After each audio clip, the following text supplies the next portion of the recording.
Hello, welcome, and thank you for joining. Before we get started, a few housekeeping items. Everyone is on mute. So if you have a question, please place it in the questions section of your control panel, and we will come back at the end of the presentation to answer them. Also, this is an interactive webinar, so please participate in the polls. Now, to the main attraction.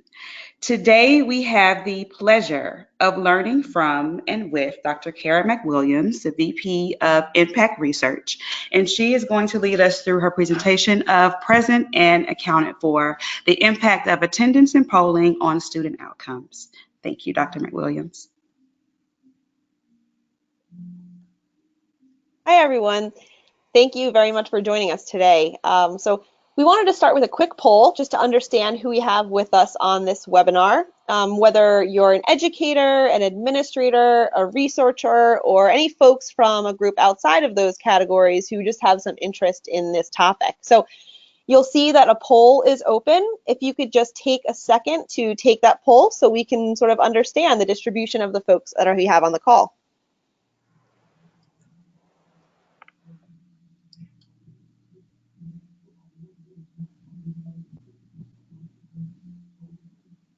The votes are coming in. I'll give it a couple more seconds.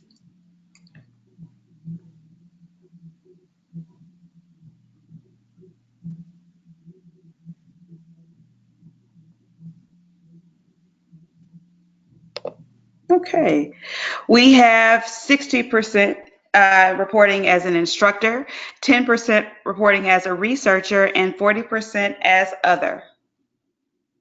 Great, so we have a nice distribution of different folks on the call, so it'll be interesting to hear any reactions or questions that you all have. So just to start by giving you some background on me and sort of my interest in these topics today, a big part of the work that I do as an impact researcher is I'm on campus talking with instructors and asking them what they'd like to understand from the data that we're collecting from them and from their students. Inevitably, I hear instructors asking if there's any way that we can identify interventions that support student success. And student success is defined differently by different people. So in some cases, these are academic outcomes like increasing exam scores or increasing final course grades. In some cases, it's persisting through the course, retention, or graduation. But what's really interesting to me is that more recently, over the past couple of years, what I've observed instructors asking about are specific subgroups of interest. So they'll ask things like, how do we understand how to get students who are less motivated to succeed more engaged in my class? Or how do we fill the skills gaps of students who come to class less academically prepared? So thinking through those important subgroups is really interesting. And as a former educator myself, it's one of the biggest questions I always have. I always thought, how do I keep non-majors motivated? Or, how do I close those gaps for students? So it's really interesting for me. So anecdotally, we assume that students attending class, being able to participate in lecture and discussion, engage with their peers, ask questions, all of these things, we assume these are all good for students. But there's been very little systematic data and research to support those assumptions. So it was really exciting for me to get to engage with the literature on attendance, to measure impacts through big data analytics, and to partner with specific instructors on campus to try to answer that question of what supports student success. So I'm really excited to be able to share some of that with you today. Before we dive into it, I just want to give you a little bit of an overview of the team that I'm on at Macmillan Learning. It's called the Learning, Science, and Insights Group. It's a new team, a relatively new team. We're about 2 years old now. And essentially what this team is, it's a group of researchers who focus in 3 areas. But together, those 3 areas are really meant to help improve student outcomes. One set of researchers focuses on the application of learning science. So they love to focus on developing frameworks and models based on the educational research. Some of the literature review that we'll look at today comes out of this group. A second group works very closely with students, instructors, administrators to sort of understand their greatest pain points or needs and create solutions with them, not just for them, but co-create solutions. a good example of something like this would be the dashboards that you'll see in many of our solutions. Those dashboards have been co-created and designed and iterated on with students, instructors, and administrators to make sure that we're meeting their needs. And then the group that I oversee is a group of research scientists who focus on data mining and then a progressive set of impact research or efficacy studies. And by progressive set, what I mean is that we love to first focus on implementation before we focus on impacts. So we have sort of a step change in the type of research that we do, and we'll talk a little bit about that today. But it's this progressive set of impact research or efficacy studies that provide insights into how instructors are using our tools and the results that their students are getting. We use that information to optimize student performance, both through various pedagogical approaches and through product design. So we use those findings to help instructors understand new or different ways they could use tools in their classrooms to support student outcomes, and we feed those insights back to our user experience, product development teams to improve the products and to optimize and refine them. So these things combined, the Learning Science and Insights team is really helping to drive better outcomes from our products and hopefully better outcomes for students and instructors. And at the end of this webinar, you'll see the web address where you can go if you're interested in finding out more about the Learning Science team.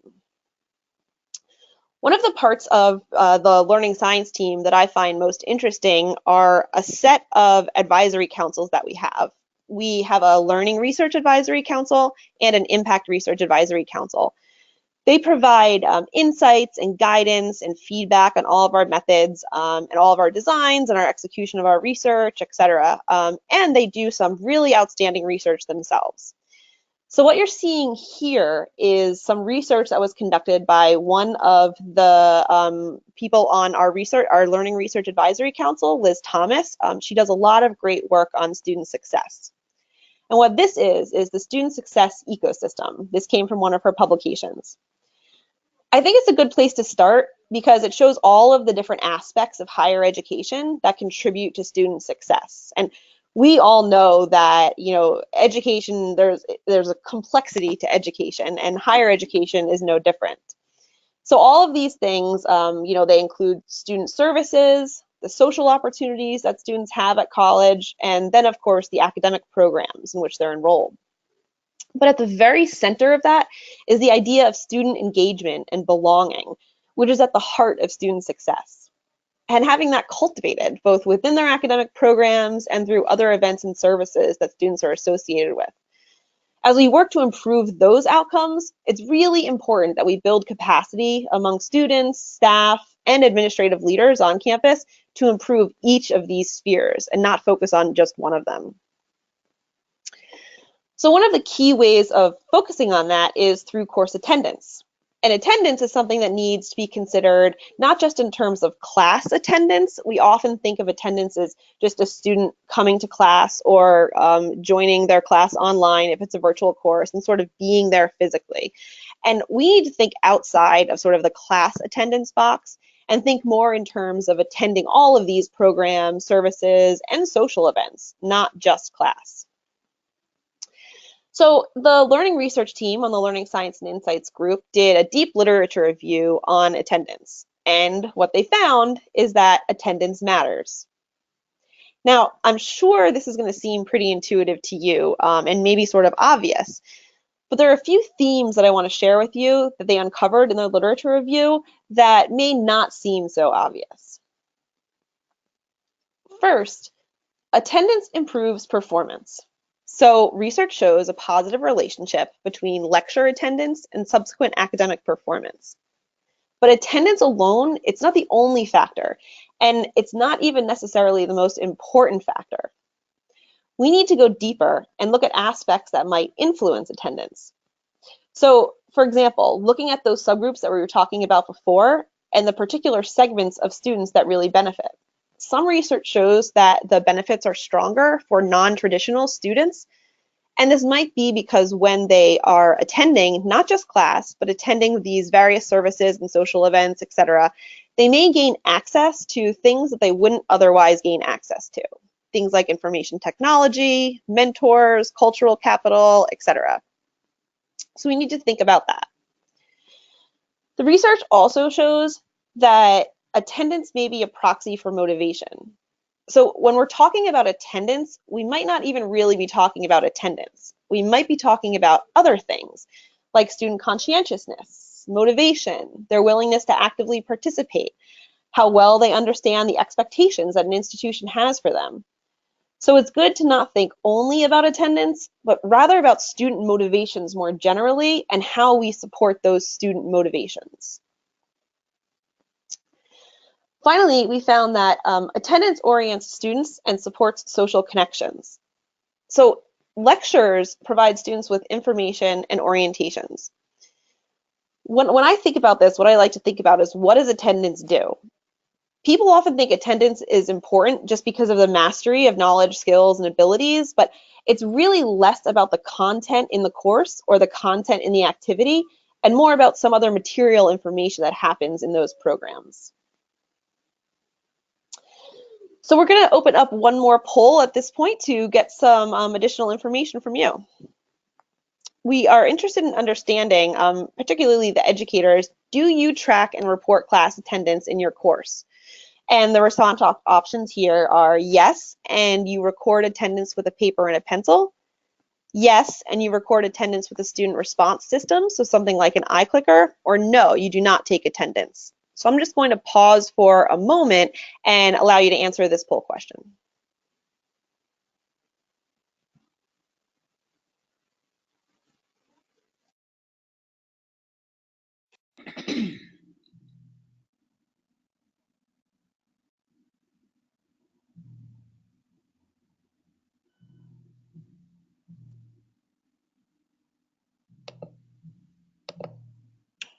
Okay, so we have 47% reporting yes, they collect attendance with paper and pencil, 41% with yes with a student response system, and 18% reporting no.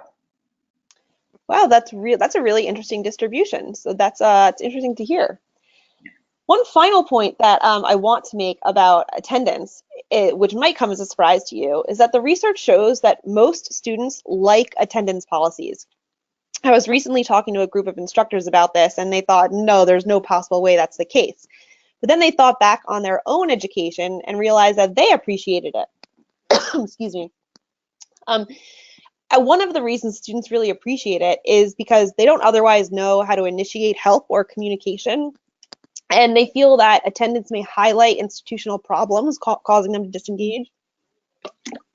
And what this means is that if students stop attending class and instructors realize, the instructors may help them identify what is making them disengage and remediate that. And attendance provides accountability and motivation, and students tend to appreciate that. I wanted to pause now at this time. Have any questions come into the chat box in this section that we can address before moving on to the next section? Not right now. There are no questions. Okay, I'm just going to pause for one moment in case anyone wants to drop a question in about this section.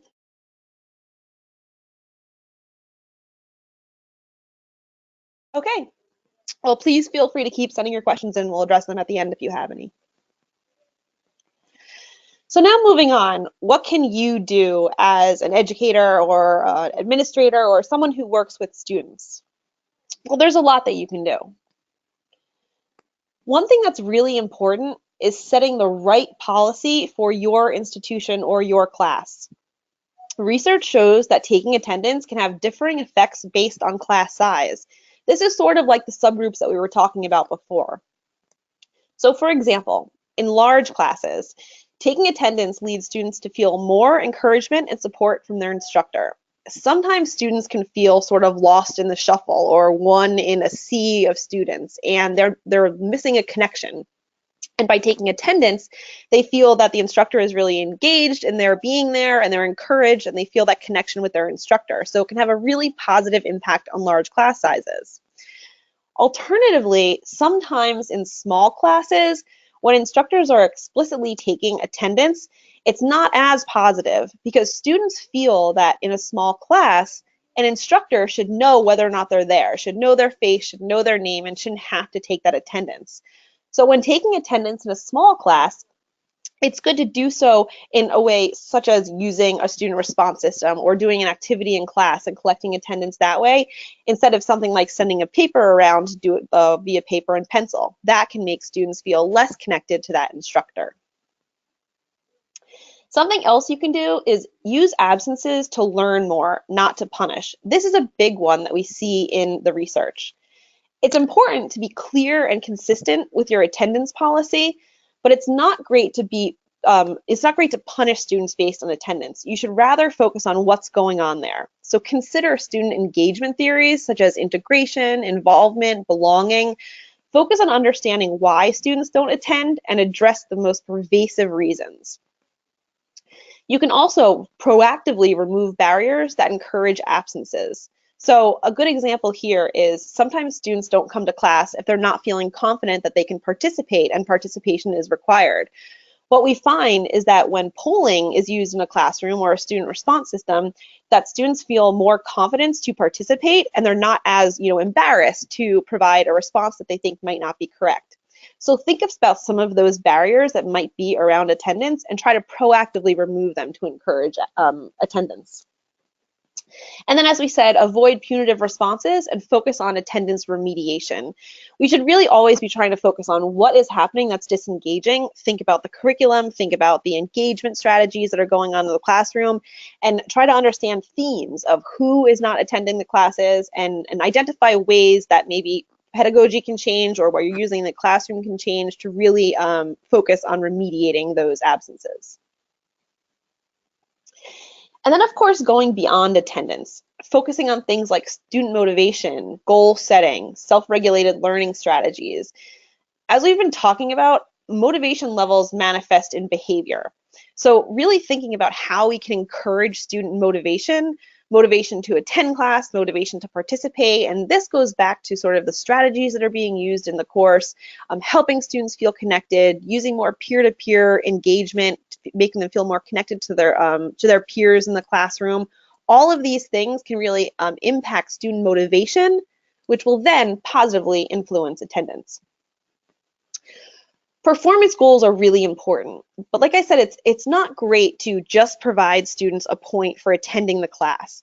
That makes them think that, okay, I've come to class, I've checked this box, I'm going to get my point.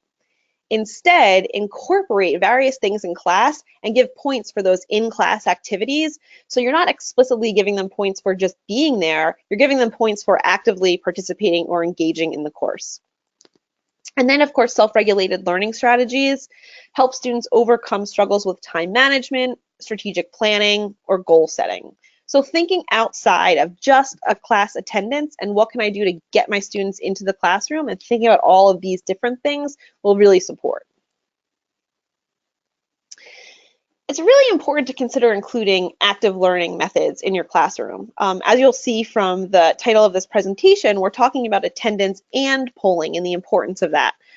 Polling in the classroom using some type of student response system is really great for student engagement, but also for attendance. So what you're looking at here is some large-scale data mining that was done at Macmillan Learning. What we looked at was a comparison of attendance in a large anonymized data set of students in courses where there was polling and students in courses where there was not polling. The blue histogram represents students in courses where there was polling. The red histogram, students in courses where there was not polling. And what we saw that the data suggested is that attendance improves by up to 10% when polling is used. Now, of course, as instructors and researchers, we know that there's so much more going on there, and we can't simply look at this histogram and say, okay, if I use polling in my classroom, I'm going to have 10% higher attendance or anything like that. But these data are very suggestive of a positive impact on using polling in the classroom. So consider including some active learning methods in the course, and it could motivate students to come to class. So let's take it one step further and see what some additional data say. A quasi-experimental study of the impact of polling was conducted at Macmillan Learning. We had understood from the large-scale data mining that using polling in the classroom and active learning strategies in the classroom will help get students to the class and help attendance. But we wanted to understand what other impacts polling had on student outcomes. So we recruited 8 instructors. 4 instructors used iClicker in their course or in their section or sections, and 4 instructors did not use iClicker in their courses or course sections. And we looked across various disciplines: microeconomics, macroeconomics, accounting, and honors logic. As part of this research study, we collected a wealth of data from instructors and students. So after gaining institutional review board approval, both third-party external institutional review board approval and local IRB approval at the participating institutions, we were able to collect instructor data and course data. So a baseline survey from the instructor. We went to the classrooms and observed, I observed the classrooms where there was polling being used and observed the classrooms where no polling was being used. We collected instructor post-survey data. And then from the treatment groups, the groups using iClicker, we were able to pull the iClicker platform data to understand how the instructor was implementing iClicker in that classroom. We also collected student data from consenting students. So we collected baseline survey data, a post-survey, final exam scores where applicable. Some instructors did not have final exams, final course grades, and then iClicker platform data to understand how students were engaging with the iClicker platform data. While it seems like these are a lot of data to be collecting, they were really important for the study.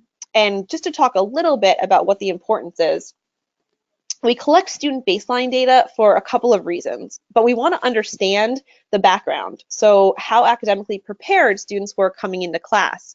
So we collected self-reported ACT or SAT scores and high school grade point average. While self-report is not ideal, we know that research has shown a strong positive correlation between self-reported and actual prior academic performance. So we thought it was okay to collect that on the baseline. We also have an interest scale that we collect on the baseline to understand how interested the students are in the material that's being taught in that class, because we know that will have an impact on attendance and engagement and performance. And then there's a motivation scale on the baseline survey to understand how motivated that student is to succeed in that course, in that discipline. We also capture information on perceptions of technology. This will speak to a student's propensity to use the tool in the treatment groups where iClicker was being used. And perceptions of technology will help provide context for their perceptions of the tool, which was another thing we were interested in this study. Student grades are obviously important because in this study we were looking at academic outcomes. End of course grades allow a relatively standard outcome measure between the treatment group and the control group. As I said, final exam score was used sometimes, but not all instructors gave final exams, so we tended to use the end of course grades. And although we sometimes see differences in grading policies between courses, we did a lot of talking with the instructors and gathering information about their grading policies, and we thought it was pretty standard across courses. So using end of course grades seemed reliable to us. And then we collect qualitative data. The instructor and student qualitative data, the perceptions of iClicker, this really helps explain the why behind the impact. We find that specifically on the instructor side, if an instructor has more positive perceptions of the tool that they're using, they're likely to implement it more, they're likely to implement it more consistently, and then we could understand sort of why we're seeing the impacts that we might be seeing. The qualitative data is also really important because that helps us understand how it was used and how other instructors can amplify the impact.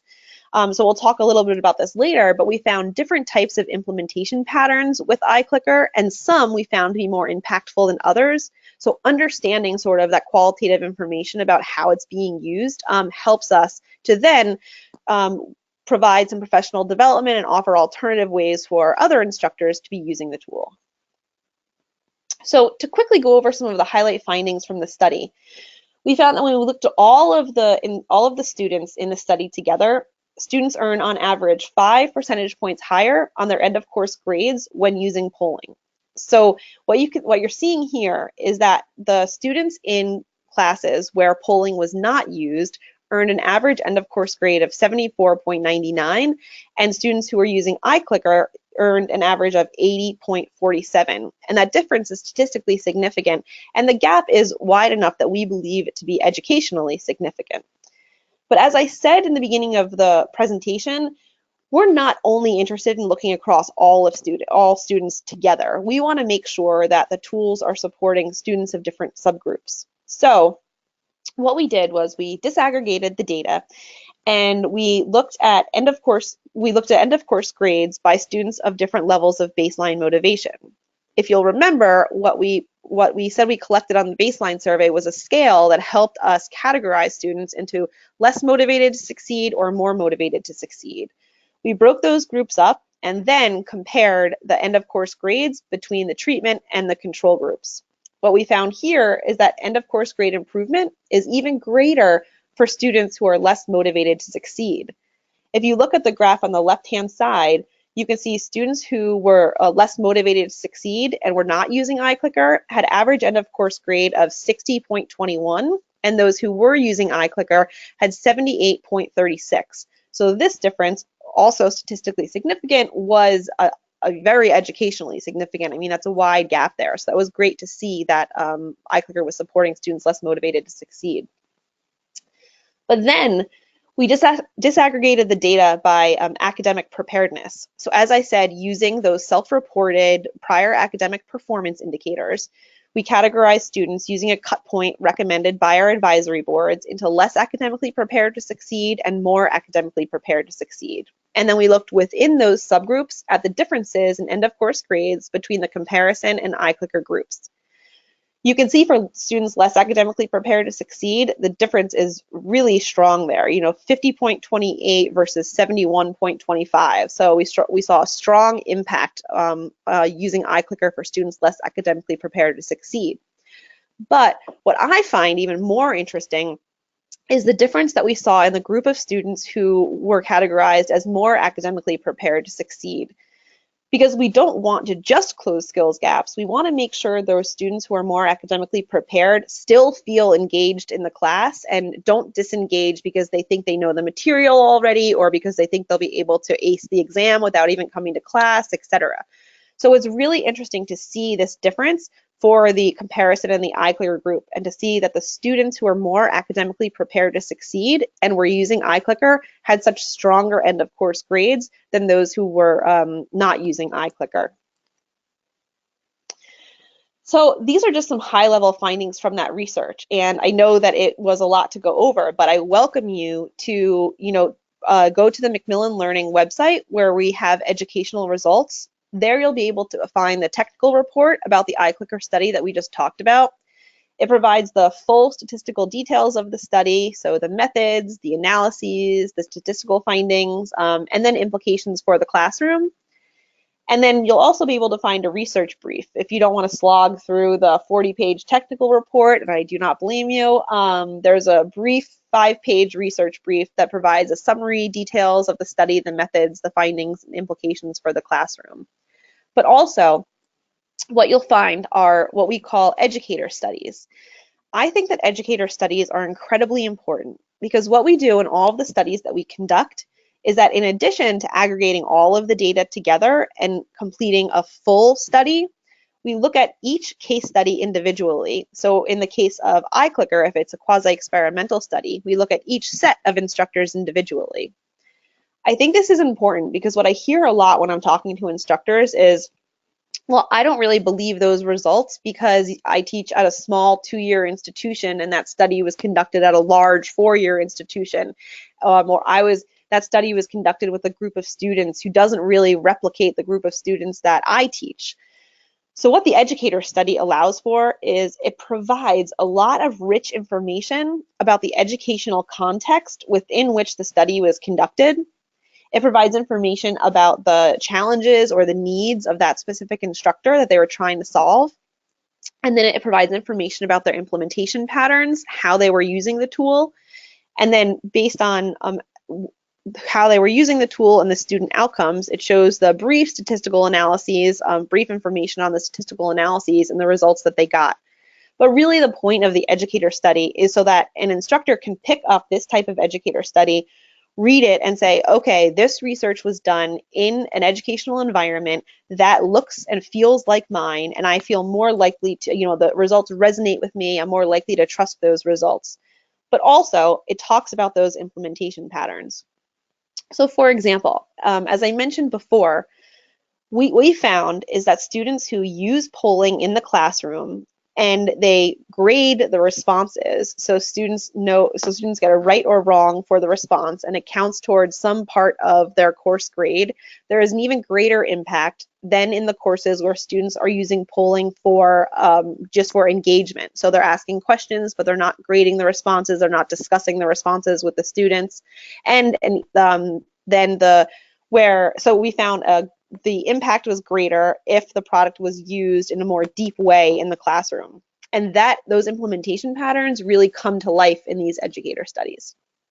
And finally, you'll find an infographic, which is just a one-page visual summary of the aggregate study and the results, giving you the high-level overview of the methods and what the results were. What I like the most about the infographics is that box that you're seeing in the bottom right-hand corner there, amplifying the impact. This gives the tips and tricks that we uncovered through the research that allow instructors to try in their classroom. And they're really practical and actionable ideas for different types of implementation or different activities, or the number of polling questions that you should ask, things like that. So amplifying the impact really gives some practical solutions for instructors. All right, so now I am going to pause. I know that was a whole lot of information about attendance, engagement, and polling in the classroom, but I would love it if anyone has any questions or if we got any into the chat box that I can speak to. Yes, we actually do have two questions. The first is cost.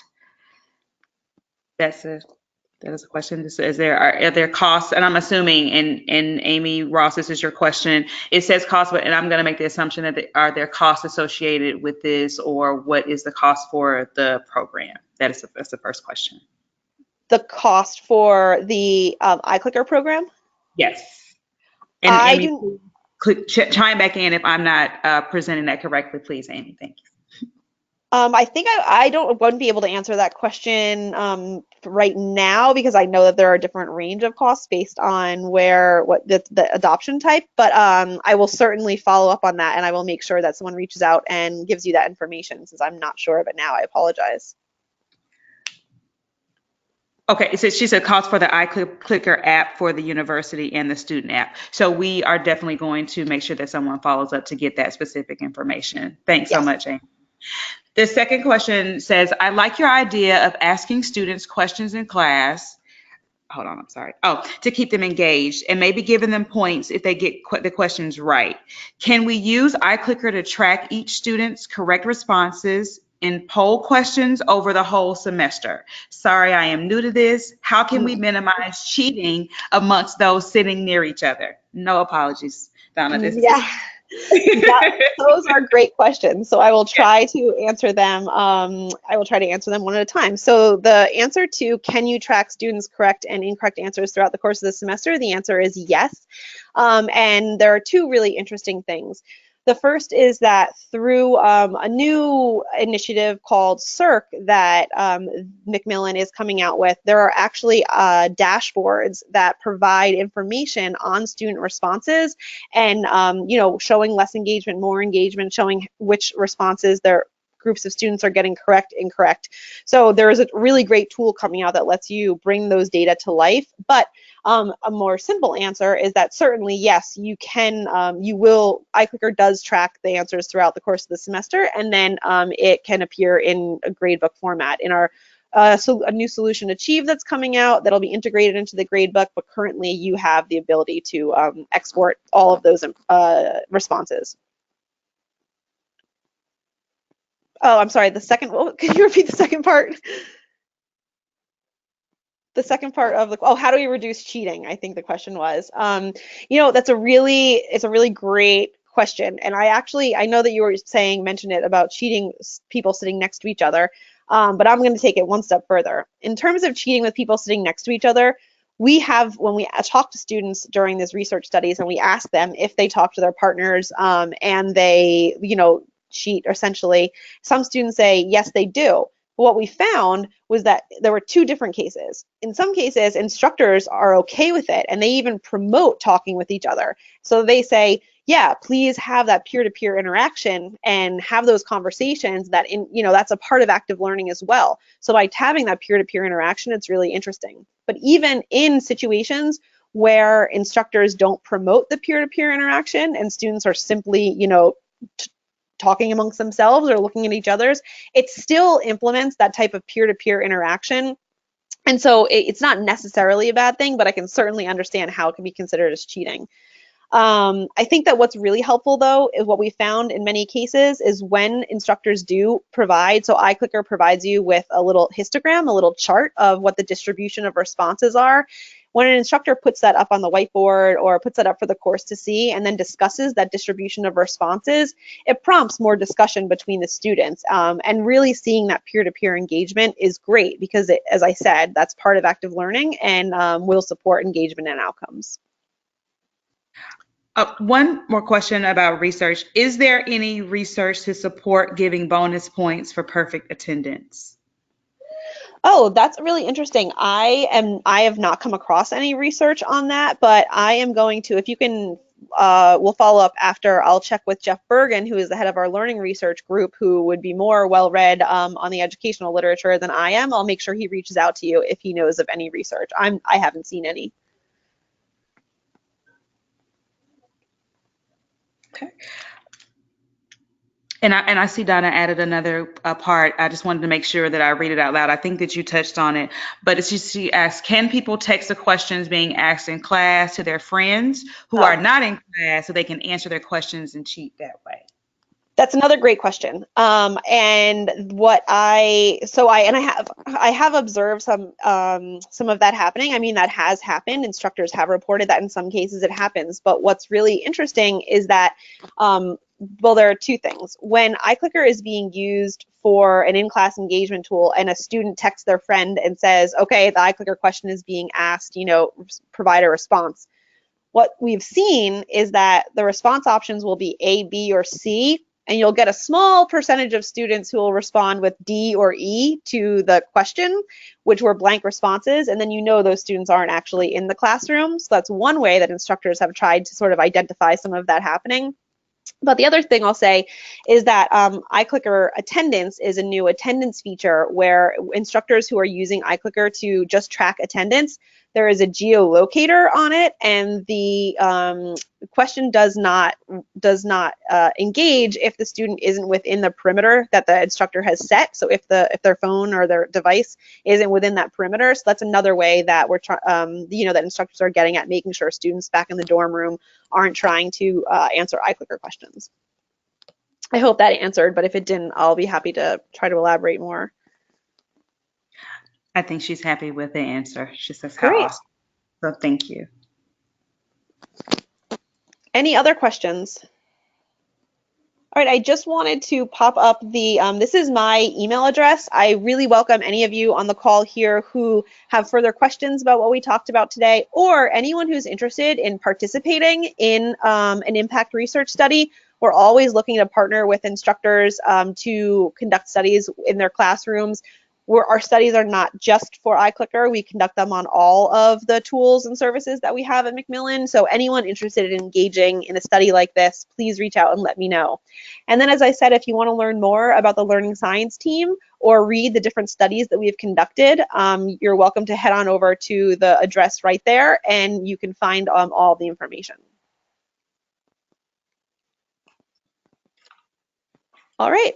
Well, then, thank you very much. I really appreciate all of your attendance today. Thank you.